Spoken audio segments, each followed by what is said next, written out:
Welcome to Global Insider Talks and to this exclusive and exciting interview where we'll delve into the world of sustainability and something called eco-delivery. I'm Jeff Smith, COO of Factum Global, and today I have the privilege of speaking with two esteemed executives from one of the leading global logistics companies, Maersk.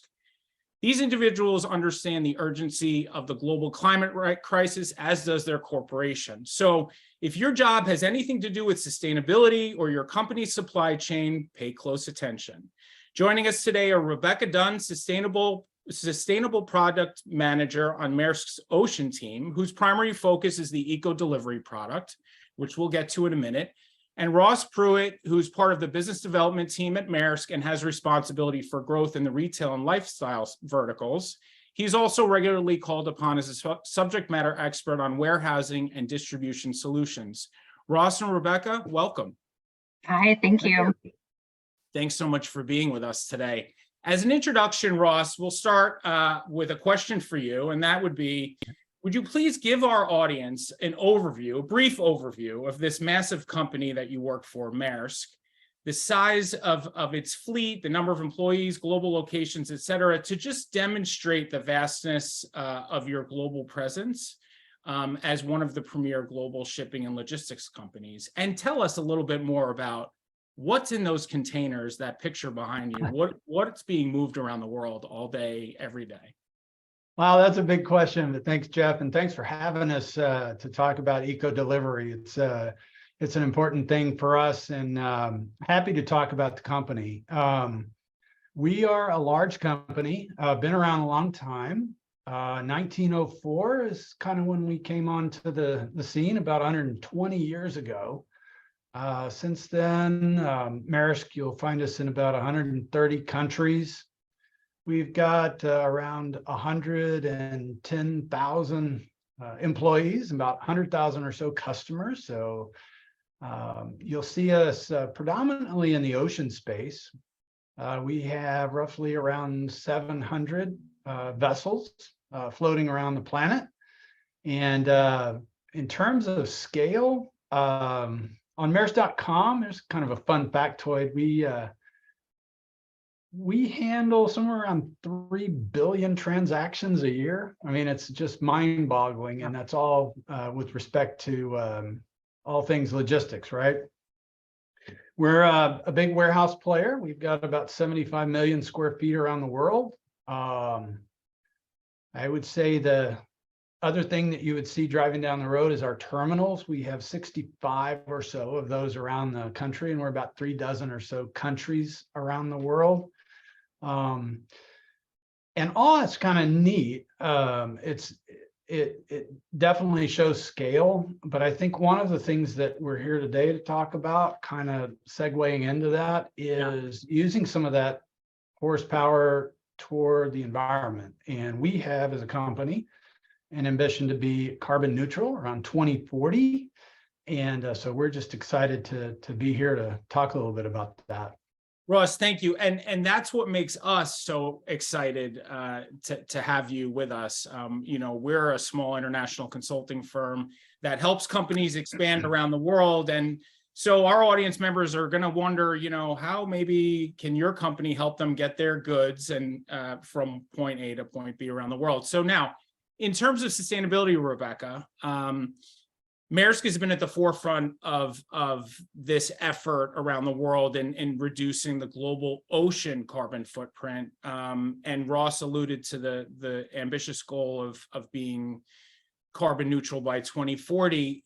Can you talk to us a little bit about eco-delivery and share a little bit more on what has to happen in the next less than 20 years? I mean, it's a big project, and would just be interested in learning more about your leadership around it and what's being done at Maersk. Yeah, 16 and a half years to go. So just to step back, and I'd like to provide a little bit of context for the industry at large, just to kind of help listeners understand what we're dealing with. So global logistics represents about 7% of total world emissions. If you break out just the ocean piece, it's already the most efficient mode of transportation. But just due to the sheer volume of stuff that we move across the globe, it represents about 3% total world emissions, which is roughly equal to the 7th largest emitting country, so just below Germany. So Maersk recognizes that we are very much a part of the problem, right? This is a very polluting industry. We have a lot of ships, as Ross mentioned, but we really endeavor to lead the industry towards solutions. And I do just want to make a minor correction.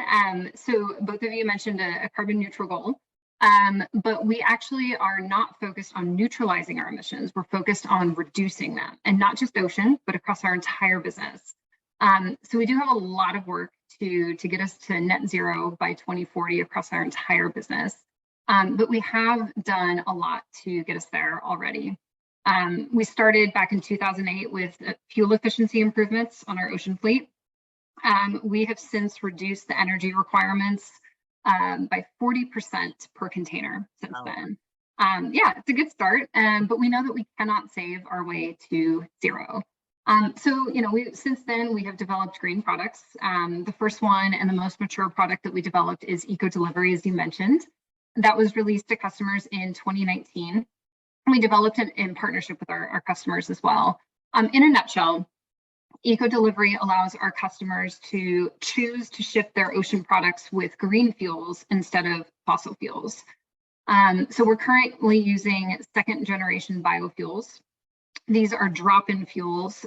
They can be added into really any ship with very minor retrofitting.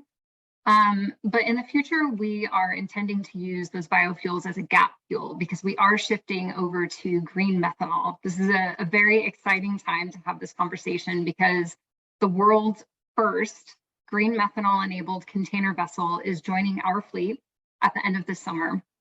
And then we have 18 more ships that will follow in the next 2 years.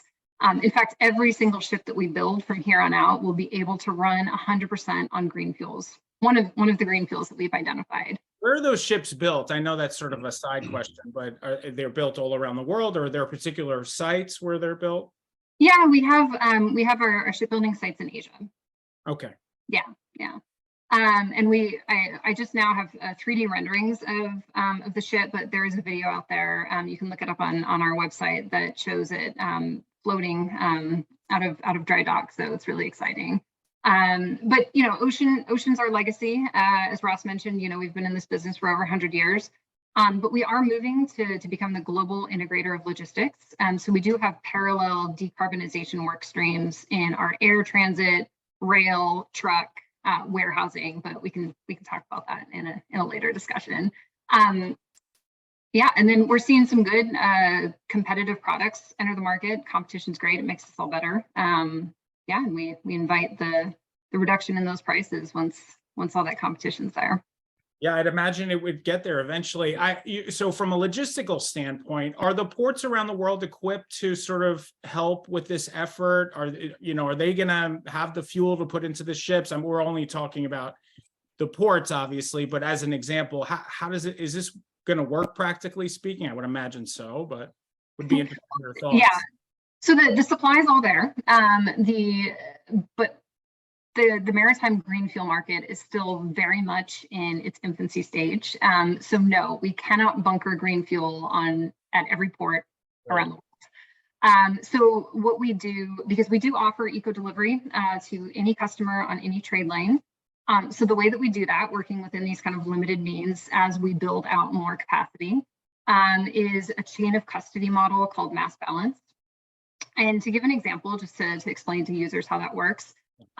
So let's say a customer is shipping 100 containers from Shanghai to LA. Let's say we don't have green fueling capabilities at those 2 ports, but we know through math that it takes X tons of biofuel to make that journey. So we then pump X tons of biofuel into another of our ships in Rotterdam, let's say, and that ship burns the fuel. But we can allocate those emission savings to our customers through, for listeners who know the GLEC framework and Fuel EU standards, and that's kind of how Mass Balance works. Wow. Yeah. Fascinating. I mean, I think a lot of people just learned something right there. Ross, did you have anything to add at this point in the conversation? Well, I think the only thing that I would add to that, which is one piece that's fairly exciting about Maersk is this: we are an asset-based company and we're very vertically integrated. So your question regarding bunkering fuel, if there is a company that is positioned well to pull this off, which we feel this is an imperative for our company to do, there are no other companies out there that are as well positioned to do this, just because of the terminals that we have and the control over those assets that we do have. So that's kind of an exciting piece of this to make this even possible. So that's cool. Yeah, I mean, it's amazing, frankly. I mean, this conversation is amazing. So aside from wanting to be a better global citizen, right, which I would hope most corporations are trying to at least do that, you know, your company has certainly made a strategic decision towards integrating sustainability, your role, Rebecca, into the supply chain, its products, its fleet, et cetera, et cetera. How did this decision come about? Was this pressure from sort of global environmental regulators? Was this customers coming to you and saying, you know, we recognize the global climate crisis and it's up to you now to do something about it? Or were there other reasons? Yeah, I love this question because I actually wrote my master's thesis years ago on the policy side of maritime emissions. So unfortunately, there are no binding regulations on the industry to reduce emissions at all. In fact, emissions from international maritime and aviation trade are explicitly left out of any international climate change treaties, just due to their complexity. I mean, it's a huge industry, but there are shifting tides, which is really exciting to see. So the EU emissions trading system will start to include emissions from maritime transport starting January 1st. So this means that any container moving in or out of the EU will have an emission surcharge associated with it. The way to avoid that emission surcharge is to elect eco delivery or switch to green fuels.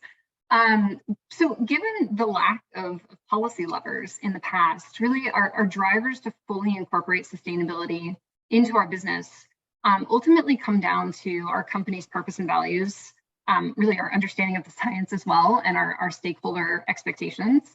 So sustainability isn't really explicitly named in our purpose and values, but you can't embody uprightness or constant care if you're also discounting our collective future. So those two things just don't mesh.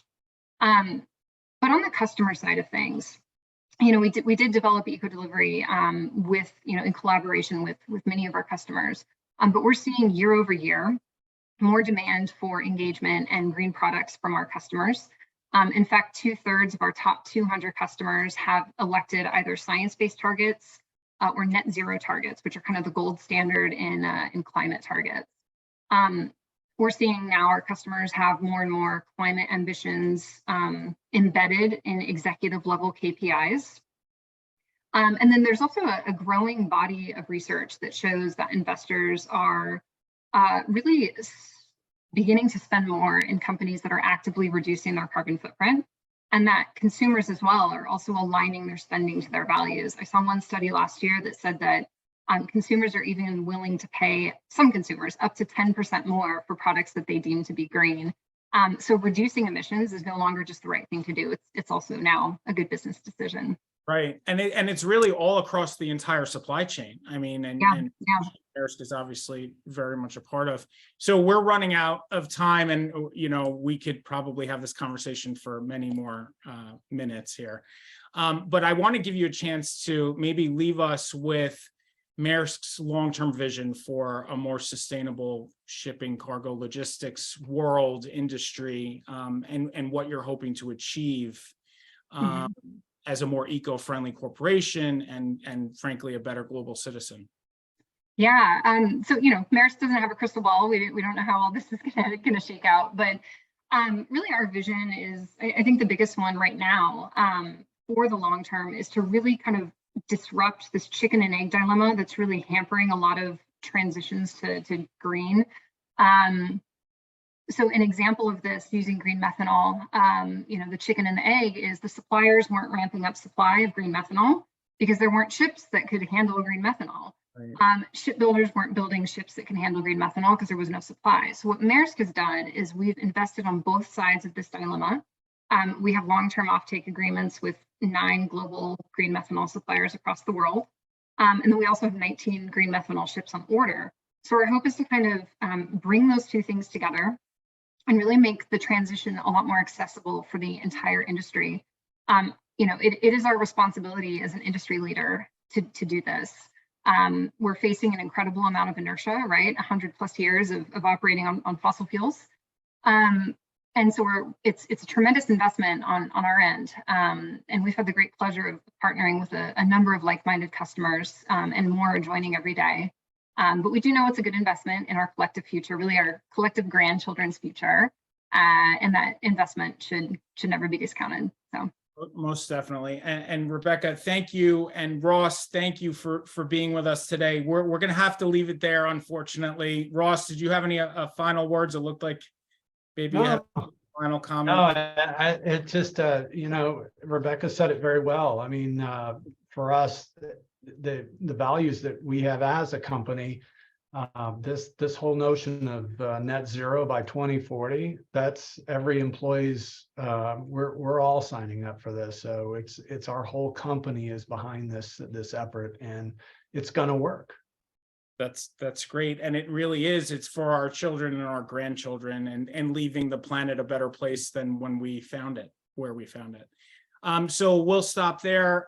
We are most grateful for your time and hope that this interview will leave viewers with optimism and hope for a more sustainable future. Please visit factumglobal.com for more information about our Global Insider Talks interview series and more about our services. And thank you for joining us today. Thank you for having us.